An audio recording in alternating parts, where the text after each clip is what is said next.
తెలుగు శ్రోతలందరికీ నమస్కారం అండి. మన అలనాటి కథలు ఎవర్ గ్రీన్ స్టోరీస్ ఛానల్కి మీ అందరికీ స్వాగతం. సఖి ధారావాహిక వింటున్నామండి. రాసిన వారు వి నాగరత్న గారు. ఇక ఆలస్యం చేయకుండా మనం కథలోకి వెళ్ళిపోదామండి.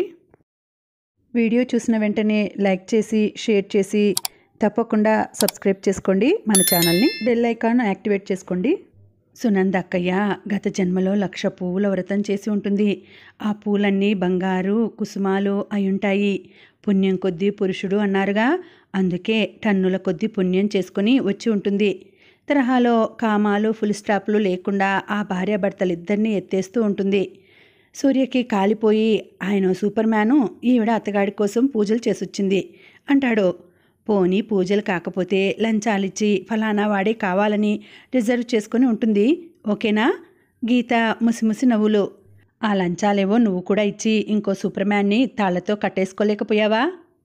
అలాగే చేసేదాన్నేమో, కానీ నీ ఆరాధన చూపులతో నన్ను కట్టిపడేశావుగా, అందుకని పాపం నువ్వు బలైపోయావు కదూ. చా ఊరుకో, చిన్నపిల్లాడిలా ఉడుక్కుంటావేంటి? మరి నీకు జూనియర్ సూపర్ మ్యాన్ దొరకలేదని లోపల చింత కదా. చెత్త మాటలు మాట్లాడుకు. నువ్వే నా superman, spiderman, James Bond, gongura avakaya. ఏంటి? అవును, నాకు గోంగూర ఆవకాయ ఎంత ఇష్టమో నువ్వంటే కూడా అంతే ఇష్టం అంది గీత. ఇంకా ఆ మాటతో ఐసైపోయాడు సూర్య. అలా గీతకి పాత జ్ఞాపకాలు కళ్ళ ముందు మెదిలాయి. ఆమె ఇల్లు చేరిన కాసేపటికి పిల్లలు స్కూల్ నుండి వచ్చారు. వాళ్ళ పనులు చేస్తోందే గాని ఆలోచనలు సాగుతూనే ఉన్నాయి. తాను దగ్గరగా చూసిన అనేక మంది మగవాళ్ల మధ్య రామ్మోహన్ బావయ్య మణిపూసలా అనిపించేవాడు. కానీ అతను నిజానికి పై అందాలు చిందించే గాజుపూసేనా? హీరోలా తలపించిన జీరోనా? అక్కయ్యకి అతనికి మధ్య సత్సంబంధాలు లేవా? అదెలా? సీతారాముల్లా శివపార్వతుల్లా కనిపించేవారే, అదంతా ఉట్టిదేనా, భ్రమేనా? నిజంగా ఒకరి మీద ఒకరికి ప్రేమ గౌరవం లేకపోతే సన్నిహితంగా ఎలా మెలగలరు? అసలు ఒక ఇంట్లో ఎలా జీవించగలరు? అంతా అయోమయంగా ఉంది. పిల్లలు హోంవర్క్ చేసుకుంటూ కూర్చుంటే అంతులేని ఆలోచనలకు బ్రేక్ వేసే ఉద్దేశంతో లో సౌండ్లో టీవీ పెట్టుకొని కూర్చుంది. పోలీస్ ఇన్స్పెక్టర్ బోసు ఎంత మృదువుగా మాట్లాడగలడో, అవసరమైతే అంత ర్యాష్గా మాట్లాడగలడు. నేరగాళ్లను అదుపులోకి తీసుకున్నప్పుడు ఉగ్ర నరసింహావతారం ఎత్తక తప్పదు. ఆవేశం అదుపు తప్పి బూటుకాలితో తన్నిన సందర్భాలు ఉన్నాయి. స్ట్రిక్ట్ ఆఫీసర్ అయిన బోసు చండశాసనుడు అనే బిరుదు సంపాదించుకున్నాడు. మొత్తానికి ఎవరి ప్రలోభాలకు లొంగక నమ్మిన సిద్ధాంతాలకు కట్టుబడి ఉంటాడు. మోరల్ వాల్యూస్ గట్రా మూటగట్టి అటక మీద వేయలేదు. ఎన్నిసార్లు ఎంత కష్టం అనిపించినా వాటినెప్పుడూ మోస్తూనే ఉంటాడు. స్త్రీలతో మాట్లాడేటప్పుడు చాలా మర్యాదగా మన్ననగా ఉంటాడు. ఒకవేళ వాళ్ళు నేరం చేశారని తెలిసినా అది నిరూపణ కానంత వరకు దోషిగా చూడడు. దుర్భాషలాడడు. మరీ విసిగిస్తే తప్ప దురుసుగా కూడా మాట్లాడడు. మనిషికి ప్రొఫెషనల్ లైఫ్ ఎంత ముఖ్యమైందో పర్సనల్ లైఫ్ అంతకంటే అవసరమైంది. వ్యక్తిగత జీవితం కనుక సరిగ్గా లేకుంటే ఇతరత్రా కూడా అరాచకంగా అల్లకల్లోలంగా ఉంటుందని నమ్ముతాడు. రామ్మోహన్ గురించి ఇంతవరకు ఒక నెగటివ్ సెంటెన్స్ కూడా వినని బోసుకు భార్య ఇంట్లోనే ఉన్నా ఆమెతో సంబంధాలు లేవని తెలిసినప్పుడు అతడెంతో సహృదయుడు కనుకనే ఆమె సెక్సువల్ ప్లెజర్ ఇవ్వకపోయినా ఇంట్లో ఉండనిచ్చాడు అనిపించింది. సాధారణంగా ఎన్నో వ్యసనాలు ఉన్న మగవాళ్ళని ఆడవాళ్లు దూరం పెట్టరు. తాగొచ్చి తన్నినా, ఇంకో స్త్రీతో సంబంధం పెట్టుకున్నా అన్నింటినీ భరిస్తారు. అలాంటిది రామ్మోహన్ వైఫ్ కొంచెం చిత్రమైన మనిషిలా ఉందే. ఎవరిది తప్పు? అతని గురించి అందరూ ఉత్తముడనే చెప్తున్నారు. పోనీ ఇష్టం లేని పెళ్ళామా అంటే కాదు, బంధుత్వం ఉందట. వరసైనవాడు, నచ్చే చేసుకుందని చెప్పాడు ఆనందరావు. కొన్నాళ్ళు హ్యాపీగానే జీవించారట. తర్వాతే మనస్పర్ధలు వచ్చాయని అన్నాడు. ఎందుకు ఏమిటి అని మాత్రం తనకు తెలియదంటే తెలియదని చెప్పాడు. నిజంగానే తెలిసుండకపోవచ్చు. భార్యాభర్తల బంధం ఎంత ఉన్నతంగా గడపడానికి వీలుందో అంత పతనం కావడానికి వీలుంది. కానీ వీళ్ళిద్దరి సంసారం మాత్రం కొంచెం విడ్డూరంగా ఉంది. అతన్నందరూ దేవుడంతటి వాణ్ణి చేసి మాట్లాడుతున్నారు. తెలివైనవాడు, చదువు, డబ్బు, హోదా అన్నీ ఉన్నాయి. ఏ అవసరమూ లేదు. అనాకారి అసలే కాడు. మగవాళ్లకే ముచ్చటేసేంత అందంగా హుందాగా ఉంటాడు. అంటే ఆవిడదే తప్ప? ఏ రకంగా? ఏదైనా అహంకారమా? ఒకవేళ మరెవరితోనైనా అక్రమ సంబంధం ఉందా ఆవిడకి? నేరస్తులను చూసి చూసి బోసు ఆలోచనలు అలా సాగాయి. అతని ఊహలు చాలాసార్లు నిజమవుతాయి. అంచనాలు సాధారణంగా తప్పవు. ఇంతలో రామ్మోహన్ ఇల్లొచ్చింది. కాకి దుస్తులకున్న విలువ, గౌరవం మరి వేటికి లేవు, రావు. యూనిఫామ్ని చూస్తూనే ఎవరైనా వినయంగా పక్కకి తప్పుకుంటారో. బోసు హాల్లో అడుగుపెట్టి మిసెస్ రామ్మోహన్తో మాట్లాడాలి, పిలవండి అన్నాడు. ఇన్స్పెక్టర్ బోసు సోఫాలో కూర్చొని చుట్టూ కలయ చూస్తున్నాడు. సునంద బింకంగా వచ్చి అతని ఎదురుగా ఉన్న సోఫాలో కూర్చుంది. బోసు అర నిమిషంలో ఆమెని ఆశాంతం గమనించాడు. సుమారు 42 వయసుండొచ్చు. పసిమి ఛాయతో మెరిసిపోతోంది. 5.5 అడుగుల ఎత్తు, దానికి తగ్గ లావుతో చూడ చక్కటి సౌష్ఠవం, చూడగానే ఆకట్టుకునే అందం. కట్టుకున్న చీర కూడా ఆ అందాన్ని ఇనుమడింపచేసేలా, మంచి అభిరుచిని తెలియచేసేలా ఉంది. ఇంత అందంగా ఉంది కనుకనే ఈమెని వదులుకోలేకపోయింటాడు రామ్మోహన్ అనుకున్నాడు బోసు. చంద్రుడిలో మచ్చలా అంత అపురూపమైన సౌందర్యం వెనుక ఆమె కళ్ళు మాత్రం కాంతిహీనంగా ఉన్నాయి. ఆ దిగులు, బేలతనం కేవలం ఈ చావు వార్త విన్న తర్వాత వచ్చినవి కాదనిపించింది. బహుశా సుదీర్ఘకాలంగా ఆ కళ్ళు బాధపడుతూ ఉండి ఉంటాయి. ఎందుకు? భర్త వల్ల బాధ కలిగే అవకాశం లేదని తెలుస్తోంది. మరెందుకు? మరెవరైనా ఆకర్షించారా? ఆ ఆశపడిన వ్యక్తిని చేరుకోలేననే నిరాశలో కూరుకుపోయి ఉందా? ఒకవేళ అతనే ఈమె అందానికి మైమర్చిపోయి ఏమైనా బ్లాక్మెయిల్ చేసి వశపరుచుకుని ఉంటాడా? ఈ హత్య వెనుక ఈమె పాత్ర ఉందా? లేక ఈమెను కోరుకున్నవాడు చేసి ఉంటాడా? బోసు తన మనసులో కదలాడుతున్న అనుమానాలకి కళ్ళెం వేసి వాటిని ఎంతమాత్రం బయట పెట్టకుండా అందరితో మాట్లాడినట్లే ఈ హత్య ఎలా జరిగిందనుకుంటున్నారు అన్నాడు. డబ్బుకు ఆశపడి చేసి ఉంటారని అనుకుంటున్నాం. అంతేనా? ఆయనకెవరూ శత్రువులు లేరా? తెలీదండి. బయట విషయాలు ఆయన ఎప్పుడూ ఇంట్లో ప్రస్తావించరు. ఇంట్లో విషయాలు మాత్రం మాట్లాడుకున్నారేంటి అని మనసులో అనుకుని, మీ బంధుమిత్రుల్లో ఎవరి మీదైనా అనుమానం ఉందా అని అడిగాడు. లేదు, ఎవరి మీద లేదు.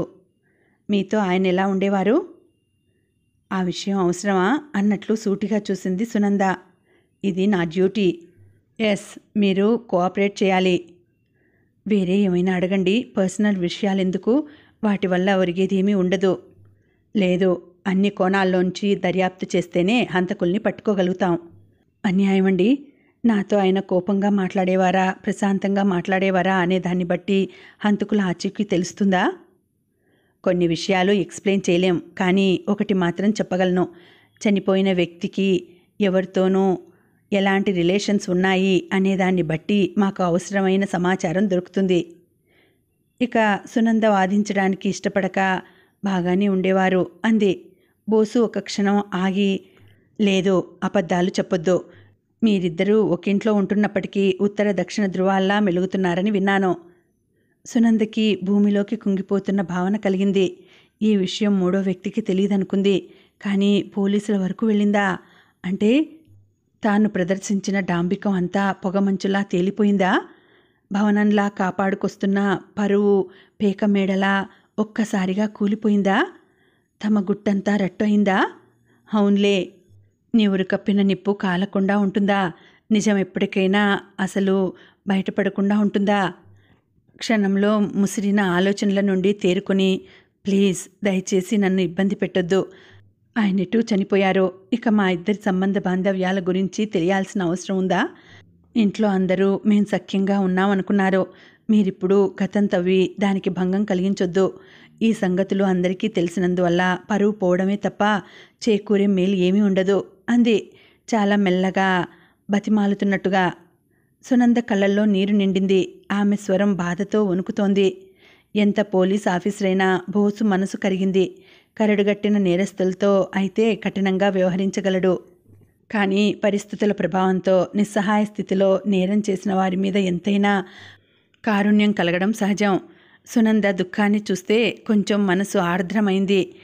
అతన్ని ఆకట్టుకుంది ఆమె అందం కాదు, ముఖంలో తొణికిసలాడుతున్న నిర్మలత్వం, నెమ్మదితనం అతన్ని ఆకర్షించాయి. అంత మాత్రాన తన బాధ్యతను విస్మరించలేడు. కనుకనే నేను మళ్ళీ వస్తాను అనేసి వెళ్ళిపోయాడు. అన్నట్లుగానే రెండో రోజు ఇన్స్పెక్టర్ బోస్ మళ్ళీ వచ్చాడు. సునందకు బాధతో పాటు చిరాకు కలిగింది. తెచ్చి పెట్టుకున్న ప్రసన్నత్వంతో వచ్చి ఎదురుగా కూర్చుంది. బోసు కనుసన్నను అర్థం చేసుకుని అంతకు ముందు రోజులాగే ఆ వేళ కూడా అందరూ ఆ చుట్టుపక్కల లేకుండా వెళ్ళారు. ఎవరూ దగ్గరలో లేరని నిర్ధారించుకున్న తర్వాత, నేను మిమ్మల్ని కొన్ని ప్రశ్నలు అడగాలి. It's my duty. ఆవేశాలు ఆందోళనలు లేకుండా చెప్పండి. మీరు ఎవరినైనా ఇష్టపడ్డారా అన్నాడు బోసు. సునందకు ఒక నిమిషం అతను ఏం అడుగుతున్నాడో అర్థం కాలేదు. అతడడిగిన ప్రశ్నను కూడగట్టుకుని స్మరించుకుని ఏంటి అంది. మీ భర్తను కాకుండా ఇంకెవరినైనా ఇష్టపడ్డారా? మీరు పోలీస్ ఆఫీసర్ కదా అని ఎలా అంటే అలా మాట్లాడడం భావ్యం కాదండి. మరి మీ వారికి ఎందుకు దూరంగా ఉన్నారు? అది పూర్తిగా పర్సనల్. దయచేసి ఆ విషయాలు అడగండి. కానీ మాకు తెలుసుకోవాల్సిన అవసరం ఉంది. అన్యాయం. ఆయన్ని చంపిన వాళ్ళని పట్టుకోవడానికి మా ఇద్దరి అన్యోన్యత గురించి అడగడానికి ఏమైనా సంబంధం ఉందా? ఇన్ బిట్వీన్ లైన్స్ అనే మాట ఎప్పుడైనా విన్నారా? పైకి కనిపించే విషయాలే కాదు, కనపడని అంతఃసూత్రాలెన్నో ఉంటాయి. మానవ సంబంధాల్లో అవి చాలా కీలకమైనవి. సునందకి ఒక్క ముక్క అర్థం కాలేదు. ఇంతకీ మీరసలు నేరస్తులు ఎవరో కనిపెట్టాలనుకుంటున్నారా, లేక ఆయన రహస్యాలు తెలుసుకోవాలనుకుంటున్నారా? నేనేం ఆయన జీవిత చరిత్ర రాయడానికి రాలేదు. విసిగిపోయిన బోసు కరుగ్గా అన్నాడు. మేమిద్దరం చాలా కాలంగా కలిసి ఉండటం లేదు. ఈ ముక్క నాతో చెప్పించాలనే కదా మీ ఉద్దేశం? చాలా. అది మీరు చెప్పకుండానే తెలుసుకున్నాను. కానీ కారణం ఏమిటి? మీరు ఎవరినైనా, ఎంత పోలీసైనా ఒక స్త్రీతో మీరిలా మాట్లాడొచ్చా? నేను పోలీస్ ఆఫీసర్ననే సంగతి మర్చిపోయి ఏదో పోకిరిగాడ్లా జమకొట్టొద్దు. నేను నా డ్యూటీ చేస్తున్నాను. ఆవేశాలు ఆర్గ్యుమెంట్లు లేకుండా అడిగిన దానికి జవాబు చెప్పండి. ఈసారి బోసు గొంతులో వెతికి చూసినా సౌమ్యం లేదు. ఏదో ఆడమనిషి ఏ దుర్బలక్షణంలో తప్పు చేయాల్సి వచ్చిందో అని తాను కనికరంతో మాట్లాడుతుంటే చెట్టెక్కి కూర్చుంటోందే అనిపించింది. నేను అలాంటి దాన్ని కాను అంది సునంద ఆగ్రహాన్ని అణుచుకుని. ఎలాంటి వారని నేను అడగలేదు. ఎవరైనా మీ మనసులో లేదు. నా భర్తని తప్ప ఇంకెవరిని ఇష్టపడలేదు. మరి అతనికెందుకు దూరంగా ఉన్నారు? ఆయనకి ఇంకో స్త్రీతో సునంద చెప్పలేక ఆపేసింది. అది మీ అనుమానం కావచ్చుగా? కాదు, నిజమే. కానీ అందరూ రామ్మోహన్ దేవుడని చెప్తున్నారే. దేవుళ్ళు మాత్రం తిన్నగా ఉన్నారా? శివుడు, వెంకటేశ్వరుడు, శ్రీకృష్ణుడు దేవుళ్ళు మగాళ్లేగా. ఒక్కరు సరిపోరు. ఆ కోపాన్ని కసిగా మార్చుకున్నారా? నన్ను నేనే దహించుకున్నాను. మీ వేదనను నేను అర్థం చేసుకోగలను. కానీ ఒక ప్రాణం పోయిందిగా. ఇంతకీ ఎవరావిడ? మమత అని. ఎక్కడుంటుంది? బంజారా హిల్స్. వాళ్ళిద్దరి మధ్య రిలేషన్ ఉందని మీకెవరు చెప్పారు? ఎవరో చెప్పినా నేను నమ్మకపోయేదాన్నేమో. స్వయంగా చూశాను. అదెలా? ఆమె ఎవరో కాదు, ఆయనకి మేనత్త కూతురు. మామూలుగా వచ్చి వెళ్తుండేది. నేను కూడా ఆత్మీయంగా ఉండేదాన్ని. కానీ చెప్పలేక ఆగిపోయింది. ఎమోషనల్గా ఫీల్ అవ్వకుండా చెప్పండి అన్నాడతను. సునందకి గతం కళ్ళ ముందు మెదిలింది. ఆ క్షణాలు గుర్తొస్తే నాకిప్పటికీ గుండె దడదడలాడుతుంది. నేను మా పిన్ని కూతురు ఇంటికని బయలుదేరాను. అయితే తన డ్రెస్ ఒకటి మా ఇంట్లో మర్చిపోవడానా, దానికోసమని వెనక్కి వచ్చాను. మళ్ళీ స్టోర్ రూమ్ పక్కగా వెళ్తుంటే నా భర్త గొంతు వినిపించింది. ఏదో రహస్యంగా చెప్తున్నట్లుంది. ఇదేంటి ఈ గుసగుసలేంటి? ఈయన ఎవరితో మాట్లాడుతున్నారు? అంత మెల్లగా ఏదో రహస్యంలా చెప్పాల్సిన అవసరం ఏమిటి అని ఆశ్చర్యపోతూ నిలబడ్డాను. ఎన్నాళ్ళైందే నీతో గడిపి? చూస్తూ చూస్తూ 15 రోజులు దాటింది. రాత్రికి చూడు, స్వర్గం చూపిస్తా. అది రామ్మోహన్ స్వరం. ష్, మెల్లగా, నీకంతా ఆత్రమే బదులిచ్చింది మమత. సునందకు తేళ్ళు జెర్రులు పాకినట్లయింది. తను బయలుదేరి అప్పటికి పావుగంటే అయింది. కారు కొంత దూరం వెళ్ళాక గుర్తొచ్చింది. తాను కారులో కూర్చొని డ్రైవర్ని పంపిద్దాం అనుకుంది. కానీ అతనికి డ్రెస్ ఎక్కడుందో చెప్పినా అర్థం కాదని స్వయంగా వచ్చింది. లేకపోతే ఆ భాగోతం తెలిసేదే కాదు. అయినా ఈ కాసేపట్లో వీళ్ళు అందరి కళ్ళు కప్పి ఈ స్టోర్ రూంలోకి ఎప్పుడు చేరారు? వీళ్ళకిక్కడ సరసాలేంటి? తనేం లోటు చేసిందని అతనికి వంకర బుద్ధి. మమతకైనా సిగ్గుండక్కర్లేదా? మొగుడు సంసారం ఉండి బావతోనా? ఆ మాట్లాడే తీరు చూస్తే వీళ్ళకిది అలవాటేనని అర్థమవుతోంది. తాను ఎంత గ్రహింపు లేకుండా గుడ్డిగా బతుకుతోంది. మొన్న పార్టీలో భుజం మీద చెయ్యేసినప్పుడే గ్రహించాల్సింది. ఏదో వంకన చెయ్యి తాకించి సంబరపడుతున్నాడు. చిన్న వెకిల్తనం అనుకుందే గాని ఇంత నీచానికి దిగజారుతాడని ఊహించలేదు. మనసంతా ఏహ్యత నిండగా తలుపు ఒక్క తోపు తోసింది. ఆమె వస్తుందని ఊహించి ఉండరు. తలుపు వేసుకోలేదు. ఆ వేల్టి వారి భంగిమ తలుచుకుంటే కళ్ళల్లో ఇప్పటికీ ఇంకా ఏహ్యత. అదంతా గుర్తు చేసుకుని ఆ క్షణాలు తలుచుకుంటే చాలు ఎంత వేదన కలుగుతుందో మాటల్లో చెప్పలేను. ఇలాంటి దౌర్భాగ్యాలు చూసే గతి ఏ ఇల్లాలికి పట్టకూడదు. ఆ నీచాన్ని జీర్ణించుకోలేకపోయాను. ఇంకా అక్కడుండటం దుర్భరం అనిపించింది. క్షణం కూడా అక్కడ నిలవలేక వచ్చిన పని వదిలేసి పరుగులాంటి నడకతో వెళ్ళి కారెక్కాను అంటూ క్లుప్తంగా విషయం చెప్పింది సునంద. అది విన్న బోసు, ఆయన మిమ్మల్ని క్షమించమని అడగలేదా అన్నాడు. అడిగాడు. నేను కరిగాను. కానీ అదే తప్పు మళ్ళీ మళ్ళీ చేస్తే దాన్నేమనాలి? మమతతో సంబంధం తెంచుకోమని ఎంతో నచ్చచెప్పాను, బెదిరించాను, హెచ్చరించాను. నా సంసారంలో ఉన్న దిగులు, విషాదం చెప్పుకుంటే తీరేది కాదు. ఆయన వస్తాడని అభిసారికలా ఎదురు చూసేదాన్ని. తీరా మరెవరితోనో గడిపి వచ్చాడని అర్థమై హృదయం రగిలిపోయేది. తీరని అశాంతి కలిగేది. కొన్నిసార్లు కలవడం లేదని అబద్ధం చెప్పేవాడు. ఇంకొన్నిసార్లు ఈ ఒక్కసారికి క్షమించేయి, ఇంకెప్పుడు మరో ఆడదాన్ని తలవనైనా తలవను అనేవాడు. ఎన్నిసార్లు ఇలా వంచన చేస్తావు? కుక్కతోక వంకర్లా నీలో మార్పు రాదా అని చీత్కరించుకుంటే, నా ఇష్టం, ఆమెతో మాత్రమే కాదు ఇంకో 60 మందితో ఉంటాను, నిలదీయడానికి నువ్వెవరు, నోరు మూసుకొని పడుండు అనేశాడు. అతను ఎంత నీచుడో స్పష్టమయ్యేది. ఇంత హీనుణ్ణి పెళ్లి చేసుకున్నానా, ఇన్నాళ్ళు కళ్ళు మూసుకొని కాపురం చేశానా అని నా మీద నాకే కోపం వచ్చేది, అసహ్యం వేసేది. చివరికి సంబంధం తెగతింపులు చేసుకోవడం తప్ప నాకు మరో పరిష్కారం కనిపించలేదు. కొందరు ఆడవాళ్ళు మొగుడు అనేవాడు ఎలాంటి వాడైనా రాజీ పడతారో, అదెలాగో నాకు తెలీదు. నాకు మాత్రం అతనంటే రోత కలిగింది, అసహ్యం వేసింది. అందుకే దూరమయ్యాను. ఒకే ఇంట్లో ఉంటూ మానసికంగా, శారీరకంగా దూరంగా ఉన్నాను. అదంత సులభం కాదని మీరు ఊహించగలరు కదా. ఒట్టప్పుడంతా చౌకబారు ఆడవాళ్లతో గడిపొచ్చి ఎవరూ దొరక్కపోతే అప్పుడు నా కోసం వెంపర్లాడేవాడు. నాకు అతనంటే ఎంత అసహ్యం, రోత కలిగాయంటే అతని చెయ్యి తాకితే తేళ్లు జెర్రులు పాకినట్లుగా అనిపించేది. కోరిక తీర్చనందుకు నేను పెట్టింది తింటూ నా ఇంట్లో ఉంటూ నాకు దూరంగా ఉంటావా అని బూతులు తిట్టేవాడు, తన్నేవాడు. ఆ చేదు జ్ఞాపకాలన్నీ ఇంకా కళ్ళ ముందు మెదులుతున్నాయి అంటూ చెప్పుకొచ్చింది సునంద. అవును, మగవాడికి అక్రమ సంబంధాలున్నా ఎప్పుడో ఒకప్పుడు పెళ్ళాం కావాలిగా. కానీ ఆ పెళ్ళానికి శరీరం మాత్రమే కాదు, మనసు కూడా ఉంటుందని మర్చిపోతారు. అయినా ఇష్టం లేకపోతే విడిపోవాలి గాని చంపడం న్యాయం కాదుగా. సునంద మిన్ను విరిగి మీద పడినట్లుగా చూసింది. ఏంటి, నేను చంపానా? బహుశు మౌనంగా ఈమె ఆశ్చర్యాన్ని నటిస్తోందా, లేక ఈ హత్యలో ఈమె ప్రమేయం లేదా అని సాలోచనగా చూశాడు. నన్ను చూస్తే చంపేంత తెగువ కనిపిస్తోందా? విరక్తిగా నవ్వింది. ఊహూ, మీరు చంపలేదు, అది మీకు చేత కాదని మాత్రం అర్థం అవుతోంది. కానీ మళ్ళీ కానీ ఏంటండి? ఎవరు హెల్ప్ చేశారు? ఏంటండి, నేను ఇలా జీవశ్చవంలా ఉండటం కూడా మీకు ఇష్టం లేదా? నన్ను జైల్లో పెట్టిస్తారా? మీరు నిజం ఒప్పుకుంటే శిక్ష తక్కువ పడేలా నేను చూస్తాను. కానీ నిజాలేంటో నాకు స్పష్టంగా చెప్పండి. నన్ను నమ్మండి, నేను చంపించలేదు, నా పిల్లల మీద ఒట్టు అంటుంటే సునంద కళ్ళు కాలోలు కట్టాయి. బోసు బ్లాంక్గా చూశాడు. నా మొగుడు అనుకున్నవాడు ఇతర స్త్రీలతో సంబంధాలు సాగిస్తుంటే ఆ అరాచకాన్ని భరించలేక దూరంగా ఉన్నాను. అందుకు బూతులు పడ్డాను, తన్నులు తిన్నాను. అయినా నేను లొంగలేదు. లోపల నరక యాతన అనుభవిస్తూ చూసేవాళ్లకి సుఖ సౌఖ్యాలు అనుభవిస్తోన్నట్లు భ్రమ కలిగించాను.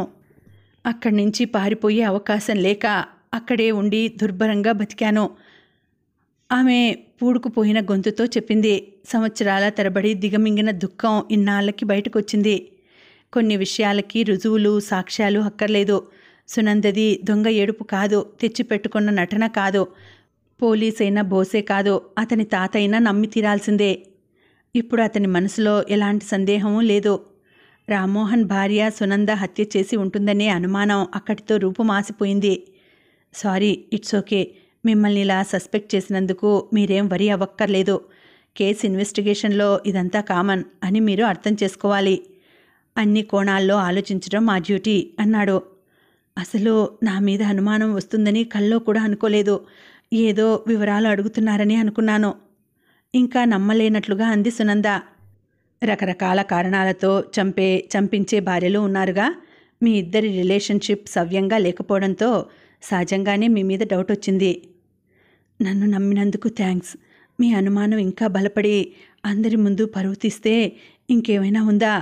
దేంట్లోనైనా దూకి చావాల్సిందే. అనుమానిస్తే చనిపోతారా? అంత బేలతనం పనికిరాదు. ఆత్మహత్య ఒక రకమైన సైకలాజికల్ ప్రాబ్లం తెలుసా? నన్ను అడిగితే నీతి లేని వాళ్ళని చంపినా పాపం లేదు.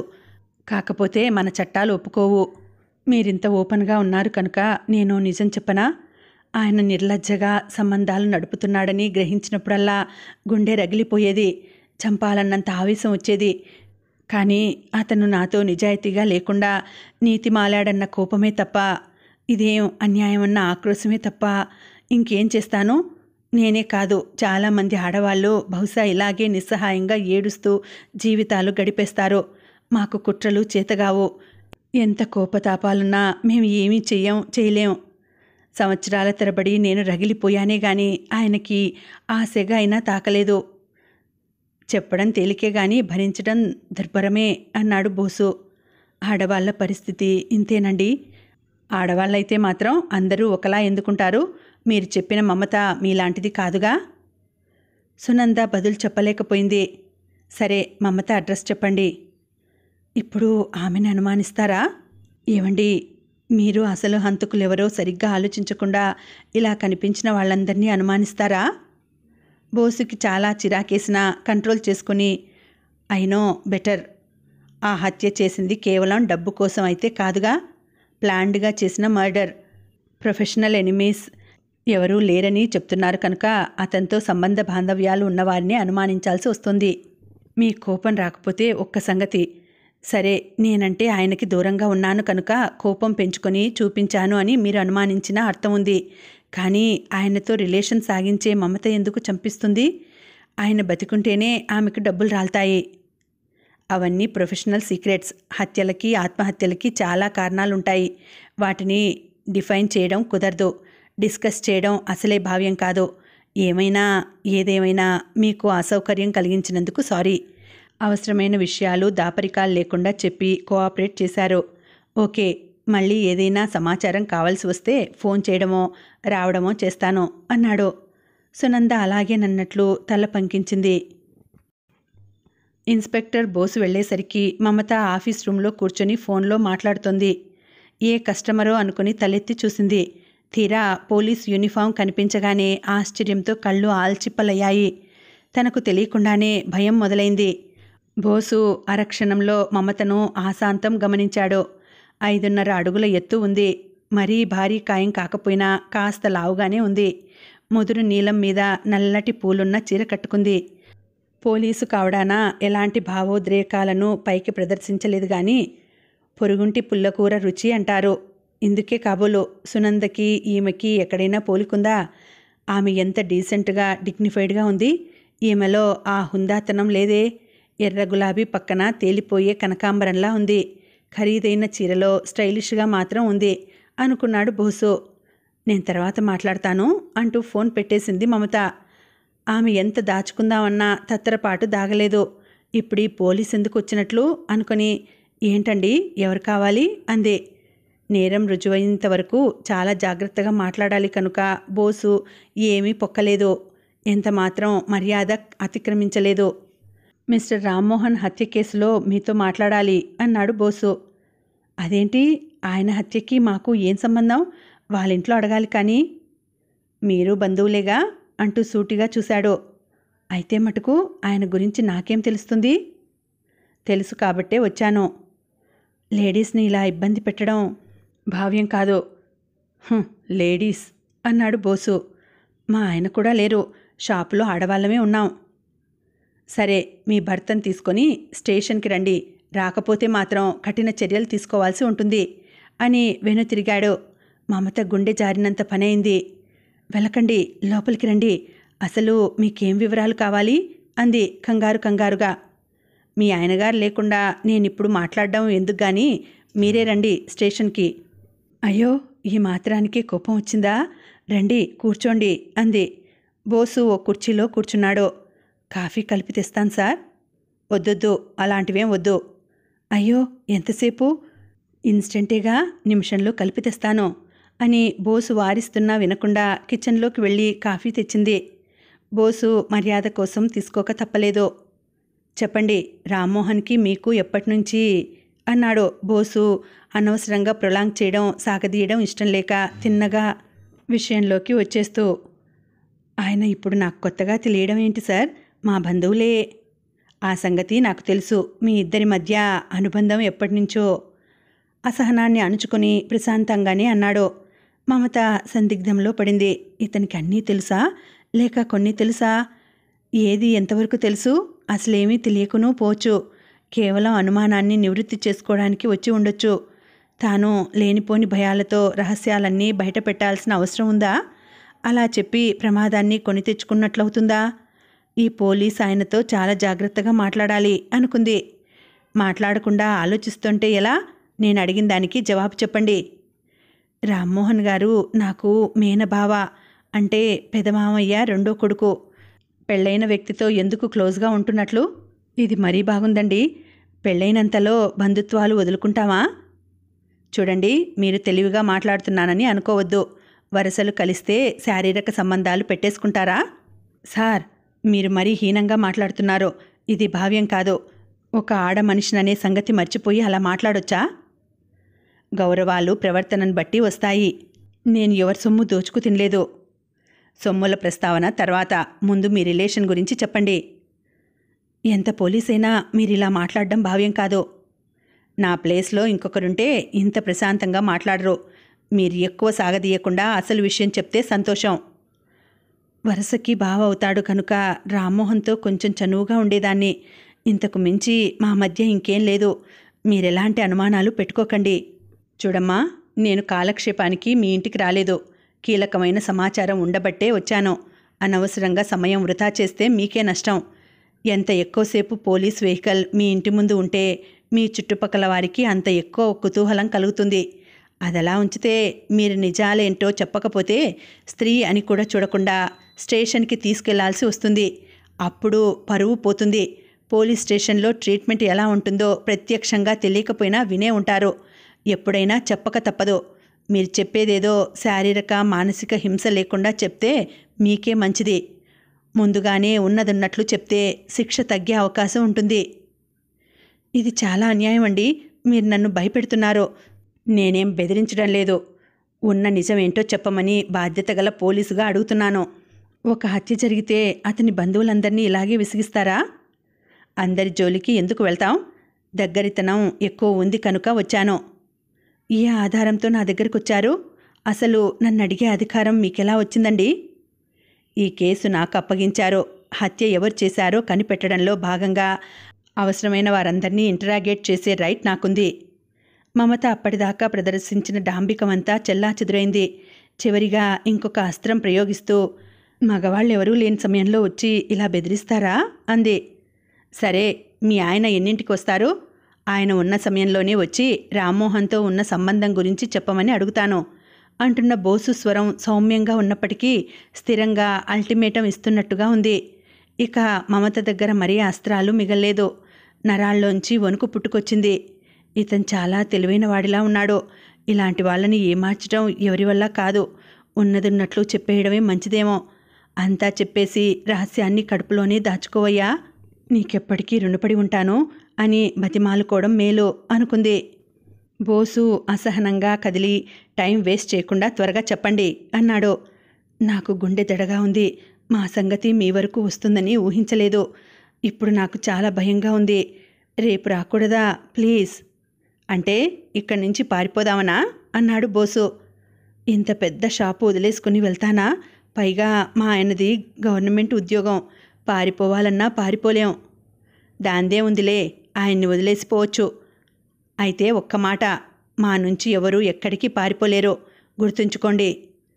మొగుణ్ణి పిల్లల్ని వదిలేసి ఎక్కడికి పారిపోతానండి? ఒకవేళ పారిపోవాలన్నా మీకు 2 కళ్ళు 2 కాళ్ళే ఉంటాయి. డిపార్ట్మెంట్కి ఇంద్రుడిలా ఒళ్ళంతా కళ్ళుంటాయి. యుద్ధ విమానంలా క్షణాల్లో ఎక్కడైనా వాలగలం. లేదు, నాకు అలాంటి ఉద్దేశమే లేదు. మరెందుకు ఇప్పుడు చెప్పకుండా వాయిదా వేయడం? ఆలోచించుకొని కథలల్లి చెప్తారా? నా పిల్లల మీద ప్రమాణం చేసి నిజమే చెప్తాను. కొంచెం గుండె నిబ్బరం చేసుకోవడానికి రేపు రమ్మని అడుగుతున్నాను. సరే, ఒక్క రోజులో కొంపలు మునిగేదేమీ లేదు, రేపే వస్తాను అని లేచాడు బోసు. ఒక్క రిక్వెస్ట్ అండి. మళ్ళీ ఏంటి అన్నట్టు చూశాడు. జరిగిందేదో జరిగింది. మా ఇద్దరి విషయం మరెవరికీ తెలియనివ్వద్దు. హత్య వెనుక పాత్రధారి ఈమె అయ్యుంటే తెలియకుండా ఎలా ఉంటుంది అనుకున్నా రెట్టించకుండా సరే అని బయటకు వచ్చేశాడు. మమతకు గుండె రెట్టింపు వేగంతో కొట్టుకోసాగింది. చిన్న బావతో సంబంధం వింత అనుభవాలని, మహత్తరమైన అనుభూతుల్ని ఇస్తోందని మురిసిపోయింది. కానీ పర్యవసానం ఇలా ఉందేంటి? ఇప్పుడు తన సంసారం ఏం కానుంది? అగాధంలో కూరుకుపోతున్నట్టుగా ఉందే అనుకుంది. ఆమెకు రామ్మోహన్తో తన సంబంధ బాంధవ్యాలు కళ్ళ ముందు మెదిలాయి. ఇంకా ఉందండి, కథ కొనసాగుతుంది. మళ్ళీ వచ్చే వీడియోలో తర్వాతి భాగం వినేద్దామండి. అంతవరకు సెలవు. నమస్తే.